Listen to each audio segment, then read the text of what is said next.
ஒரு காலத்தில் கடும் எதிரிகளாக இருந்த எடப்பாடி பழனிசாமியுடன் டிடிவி தினகரனும் இன்று ஒரே வாகனத்தில் உட்கார்ந்து வாக்கு சேகரித்தது பரபரப்பை ஏற்படுத்தியிருந்தது. கடந்த மாதங்களில் டிடிவி தினகரனை கண்காணிக்க எடப்பாடி தரப்பு ரகசிய குழு அமைத்ததாக வெளியான தகவல் அரசியல் வட்டாரத்தில் பெரும் விவாதத்தை கிளப்பியிருந்தன. அதே நேரத்தில் இருவருக்கும் இடையிலான இந்த திரைமறைவு மோதல் இப்போது கூட்டணியாக மாறி அதே தலைவர்கள் பிரச்சார மேடையில் ஒன்றாக தூண்டியிருப்பது அரசியல் மாற்றத்தின் புதிய திருப்பமாகவே பார்க்கப்படுகிறது. இத்தனை காலமும் அதிமுகவுடன் ஒருபோதும் கூட்டணி வைக்க மாட்டேன், எடப்பாடியை முதலமைச்சராக்குவதற்கு தூக்கில் தொங்கிவிடுவேன் என்று இதே தஞ்சை மண்ணில் ஆவேசமாக பேசியவர் டிடிவி தினகரன். ஆனால் நேற்று அதே மண்ணில் எடப்பாடி பழனிசாமியுடன் தோளோடு தோள் நின்று பிரச்சாரம் மேற்கொண்டார்.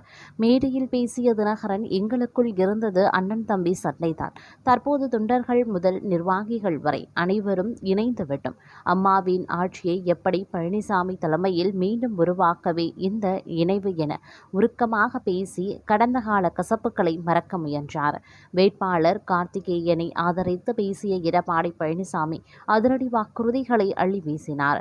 அதிமுக ஆட்சிக்கு வந்ததும் பெண்களுக்கு நிகராக ஆண்களுக்கும் நகர பேருந்துகளில் கட்டணமில்லா பயணம், சாலையோர வியாபாரிகளினுடைய கூட்டுறவு வங்கி கடன் தள்ளுபடி மற்றும் பயிர்க்கடன் ரத்து என பல திட்டங்களை அறிவித்தார். குறிப்பாக டெல்டா பகுதியை பாதுகாக்கப்பட்ட வேளாண் மண்டலமாக மாற்றிய பெருமை தங்களையே சாரும் என்று அவர் குறிப்பிட்டிருந்தார். இருந்தாலும் மத்திய அரசு தமிழகத்திற்கு வழங்க வேண்டிய நெல் ஊக்கத்தொகையை நிறுத்த சொன்ன விவகாரத்தில் எடப்பாடி பழனிசாமி மௌனம் காத்தது விவசாயிகளிடையே பெரும் அதிருப்தியை ஏற்படுத்தியிருந்தது.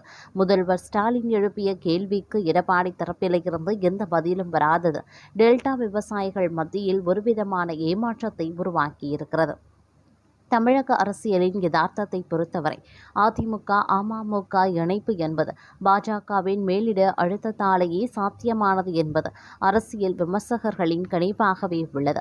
தென் மாவட்டங்களில் குறிப்பாக முக்குளத்தூர் வாக்குகள் சிதறாமல் தடுப்பதே இந்த கூட்டணியின் பிரதான நோக்கம். கடந்த காலங்களில் இவர்களது தனித்தனி போட்டி திமுகவிற்கு சாதகமாகவே அமைந்தது.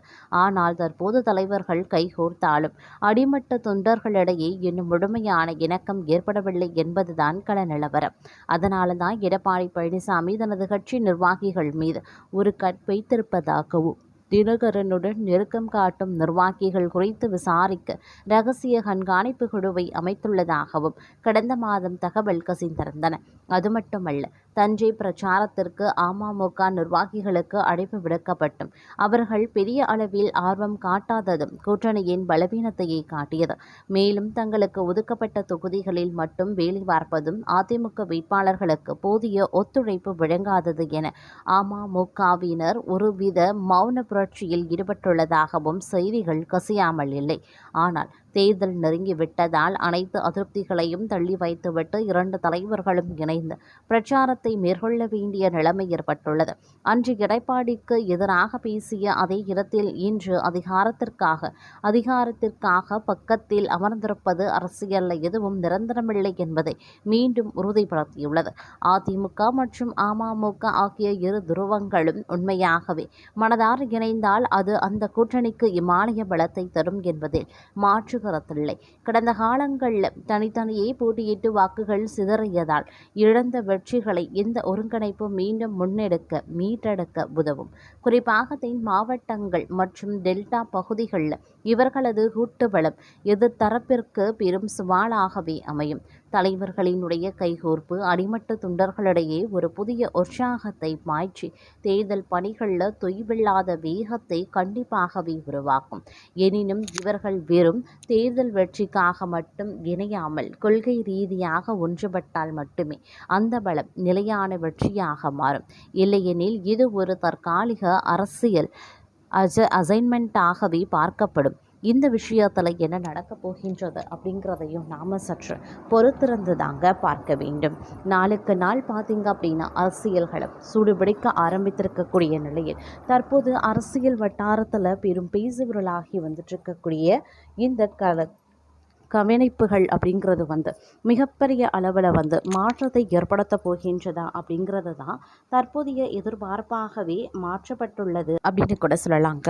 அது மட்டும் இல்லாமல் தமிழகத்தில் தேர்தல்களும் சூடு பிடித்திருக்கக்கூடிய நிலையில் கோட்டை முதல் கமிஷனர் அலுவலகம் வரை அதிகாரிகளினுடைய இடமாற்றம் பெரும் விவாதத்தை கிளப்பியிருக்கிறது.